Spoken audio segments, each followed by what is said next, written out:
दोस्तों नमस्कार। आज धनतेरस है और धनतेरस के अवसर पर यह माना जाता है कि कोई भी लोग अगर मतलब धनतेरस के अवसर पर कोई सामान खरीदता है, कोई वस्तु खरीदता है, सुई से लेकर हवाई जहाज़ तक कोई भी चीज़ अगर खरीदता है तो उसके घर में लक्ष्मी जी का वास होती है। यानी उसी के रास्ते लक्ष्मी जी घर में प्रवेश करते हैं। बल्कि जो सदियों से आ रहे परंपरा जिसे हम आंख मूंद करके उसे मान रहे हैं, उसके ऊपर कुछ हमारा विचार है। हमारा विरोध करना मकसद नहीं है, हमारा एक विचार है। अगर आप मान रहे हैं तो भी सही, नहीं मान रहे हैं तब भी सही। तो मेरा कहने का मतलब है कि आपके आस पड़ोस के भाई पटीदार में अगर कोई गरीब व्यक्ति है, सोचिए हमारे बाबा झाड़ू और धनतेरस मनाते आ गए, हम लोग के परबाबा मतलब धनतेरस मनाते आ गए, परबाबा चरबाबा फरबाबा मतलब कई पीढ़ी दर पीढ़ी धनतेरस मनाते हुए यहाँ तक ले आ गई। यहाँ तक अब हम भी धनतेरस मना रहे हैं, मगर फिर हमारे घर में लक्ष्मी जी क्यों नहीं प्रवेश कर रहे हैं? उनके घर में लक्ष्मी जी क्यों नहीं प्रवेश कर रहे हैं जो जिनके घर में खाने के लिए दाना नहीं है? उनके घर में लक्ष्मी जी क्यों नहीं प्रवेश कर रहे हैं जिनके घर में कोई देखने वाला सुनने वाला नहीं है, जो मतलब कई सौ सालों से उसका परिवार मतलब गरीब के गरीब ही है? उनके घर में क्यों नहीं लक्ष्मी जी प्रवेश कर रहे हैं जो खाना मांग करके खा रही है?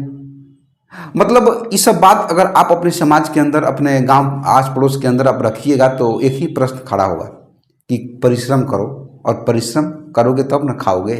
तो फिर जब हम परिश्रम करेंगे तो फिर ये चीज़ क्यों बनाया गया है? जानते हैं ऐसी बनाने का मकसद क्या है? जितने भी हर चीज़ का एक मतलब लगन आता है, मतलब जितने भी सामान मतलब पुराने पुराने रखा हुआ है दुकान में ना, सब बिक्री हो जाता है। इसी के लिए बनाया गया है। मकसद किसी को धनिक और किसी को गरीब बनाने का नहीं है, मकसद कि मेरा स्टोर खाली करने का है। अगर लक्ष्मी जी सच में धनतेरस के अवसर पर कोई सामान खरीदने से घर में प्रवेश कर जाती तो उन गरीब के घरों में क्यों नहीं प्रवेश कर रहे हैं? जो खाने के लिए अन्न उसके घर में नहीं है, वहां जाना चाहिए ना। कि सिर्फ लक्ष्मी जी जो धनतेरस के अवसर पर बड़े बड़े उद्योगपति, बड़े बड़े मतलब पूंजीपति जो लोग हैं, उन्हीं के घर में क्यों प्रवेश कर रहे हैं? लक्ष्मी जी के पास तो कोई चश्मा नहीं है ना कि गरीबी और अमीरी चश्मा पहन करके देख रहे हैं। सोचिए, मेरे कहने का मतलब इस पर विचार रखना है। हमारा इस पर सवाल खड़ा करना नहीं है कि अगर मतलब आप परिश्रम करेंगे, अगर आप पढ़ेंगे लिखेंगे मेहनत करेंगे तो आप एक ना एक दिन जरूर सफल होंगे।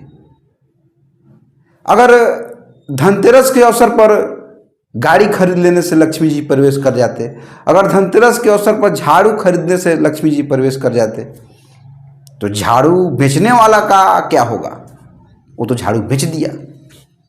जो सामान बेचने वाले का क्या होगा? वो तो अपना सामान बेच दिया उस घर से। इसका मतलब है कि लक्ष्मी जी निकल गई? नहीं, यहाँ वहाँ ये चीज़ से मायने नहीं है। एक साल मैंने झाड़ू नहीं खरीदा और मेरे बगल के लोग ने झाड़ू खरीदा, मुझे रात भर नींद नहीं आया। और रात भर नींद नहीं आया और मैं ये सोच रहा था कि आज मैंने झाड़ू नहीं खरीदा है, आज धनतेरस है, लगता है मेरे घर में लक्ष्मी जी प्रवेश नहीं करेंगे। लेकिन जो मेरे आस पड़ोस के जो लोग झाड़ू खरीद करके, जो सामान खरीद करके, वो लोग बहुत खुश थे। लेकिन हम थोड़ा मतलब हम सोच रहे थे कि हमारे घर में लगता है लक्ष्मी जी नहीं आएंगे। लेकिन ठीक उसके 3-4 दिन बाद बैंक में मेरा कुछ रुपया फसल था, क्लियरेंस नहीं हो रहा था चेक मेरा। लेकिन ठीक मतलब धनतेरस के 2-4 दिन बाद बैंक से फ़ोन आता है कि आपका चेक क्लियरेंस हो गया। तो मैंने अपने आप में बहुत मतलब गर्व महसूस किया। कोई ज़रूरत नहीं है कि झाड़ू के रास्ते लक्ष्मी जी आपके घर में आए, गाड़ी के रास्ते आपके लक्ष्मी जी घर में आए। मेहनत, परिश्रम, शिक्षा पाइए, करिए, लक्ष्मी जी मजबूर हो जाएंगे आपके घर में आने के लिए।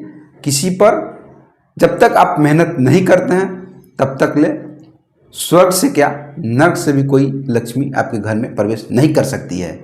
इसलिए मैं आपसे फिर विनम्र निवेदन करता हूं कि अपने आप पर विश्वास, कड़ी मेहनत, कड़ी लगन और शिक्षा प्राप्त कीजिए।